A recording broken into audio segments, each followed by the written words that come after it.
Titre: Le faucheur de maïs maudit. Le vent glacial murmurait des secrets entre les hautes tiges de maïs, une symphonie sinistre qui résonnait dans la nuit de la récolte. La pleine lune, un œil argenté dans le ciel, illuminait un champ interminable, un labyrinthe vert et doré où les ombres dansaient d'une vie propre. Cette nuit-là, Silas, un fermier tanné par le soleil et le temps, sentait un frisson qui n'était pas propre au climat automnal. Quelque chose n'allait pas. La récolte avait été abondante, la meilleure depuis des années, mais une inquiétude persistante rongeait ses entrailles.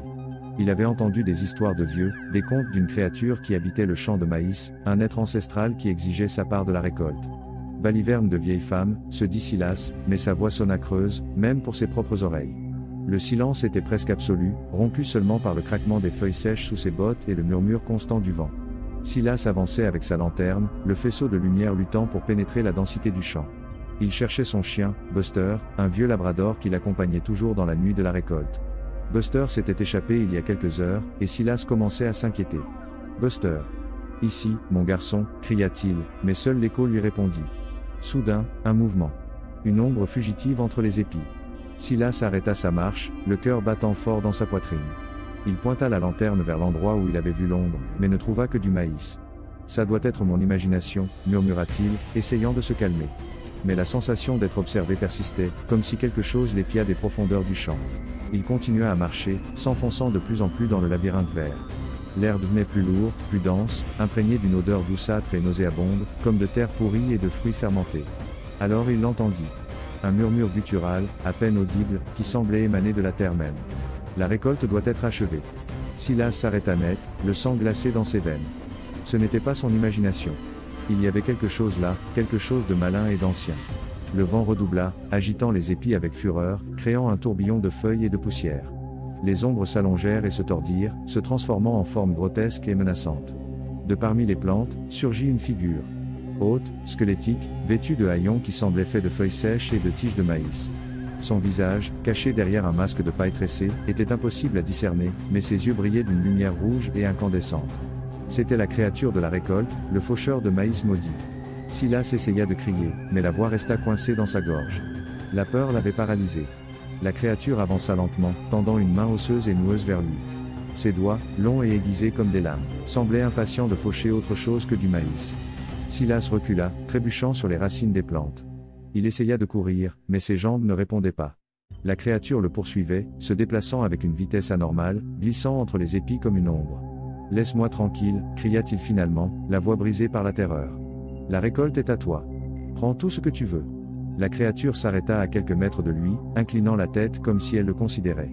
Puis, elle leva la main et pointa vers un coin sombre du champ. « La récolte doit être achevée. Avec du sang. » Silas suivit le regard de la créature. Là, entre les épis, gisait le corps inerte de Buster. Ses yeux étaient vides, son pelage ensanglanté. Le cri de Silas fut déchirant, une lamentation qui résonna dans la nuit. La créature avait pris son ami, son compagnon fidèle.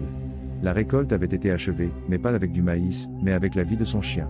La créature s'approcha de Silas, ses yeux rouges brillant d'une intensité infernale. Elle tendit la main et le toucha à l'épaule. « Maintenant. Tu fais partie de la récolte. » Silas sentit une douleur aiguë, comme si une décharge électrique le parcourait de la tête aux pieds. Son corps se convulsa, ses os se tordirent. Ses yeux s'injectèrent de sang. Lentement, Silas commença à se transformer. Sa peau se couvrit de feuilles sèches et de tiges de maïs. Ses mains s'allongèrent, ses doigts devinrent pointus. Son visage se déforma, adoptant une expression grotesque et vide. Silas était devenu l'un d'eux, un faucheur de maïs maudit. Depuis cette nuit, une nouvelle créature rôde dans le champ de maïs. Un être tourmenté, pris dans un cycle éternel de mort et de récolte. Un rappel constant que la terre réclame toujours sa part, et que parfois, le prix de l'abondance est trop élevé. On dit que les nuits de pleine lune, on peut entendre sa lamentation entre le murmure du vent. Une lamentation qui avertit les fermiers imprudents, la récolte doit être achevée. Et si tu t'enfonces trop dans le champ de maïs, tu pourrais rencontrer ses yeux rouges brillants dans l'obscurité. Et alors, tu sauras que toi aussi tu fais partie de la récolte. La pleine lune continue de briller sur le champ de maïs, un témoin silencieux de la tragédie qui se répète année après année. Les murmures du vent sont plus forts maintenant, emportant avec eux l'écho des cris et l'odeur de terre pourrie.